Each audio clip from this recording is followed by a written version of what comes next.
বেদ রামায়ণে আর আছয় ভারতে, ইত্যাদি যতেক শাস্ত্র আছে ত্রিজগতে।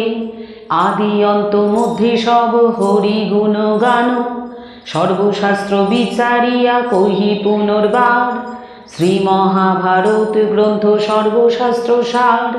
অনেক কঠোর তপে ব্যাস মহামুনি, রচিলা বিচিত্র গ্রন্থ ভারত কাহিনী।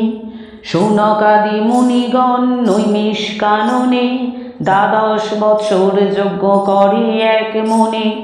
লোমহর্ষণের পুত্র সতী নাম ধর, ব্যাস উপদেশে সর্বশাস্ত্রেতে তৎপর।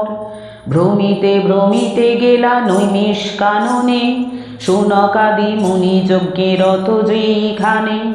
মুনিগণে প্রণমিল সুতের নন্দন, আশীর্বাদ করি তারা দিলেন আসন। আসনে বসিলে সতী কন মুনিগণ, কোথা হতে হইল সতী তব আগমন। কোথায় বা এতকাল করিলা যাপন, সবিস্তারে কহ সবে করিব শ্রবণ।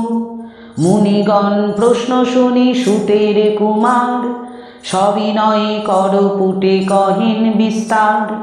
মহারাজ জন্মে জয়ে পরীক্ষিত পুত্র, সর্পকুল বিনাশার্থে কইলা সর্পশত্র।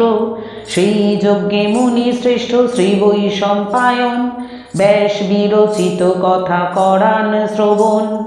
বিস্তারে শ্রবণ করে ভারত আখ্যান, যাহার শ্রবণে নর পায় দিব্য জ্ঞান। নানা তীর্থ পর্যটন করি অবশেষে, উপনীত হইয়াছি তোমা সবা পাশে।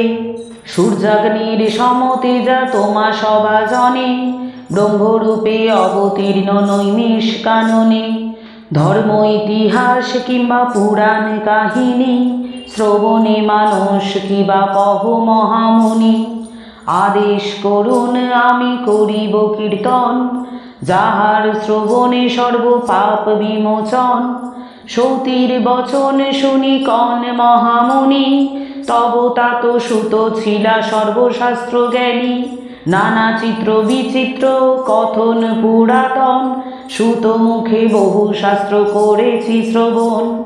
তার পুত্র তুমি হে জিজ্ঞাসি সে কারণ, কি জানো হো কহ তুমি করিব শ্রবণ। ভৃগু বংশ সমুৎপন্ন হইল কি রূপেতে, বিস্তার করিয়া কহ সবার অগ্রেতে।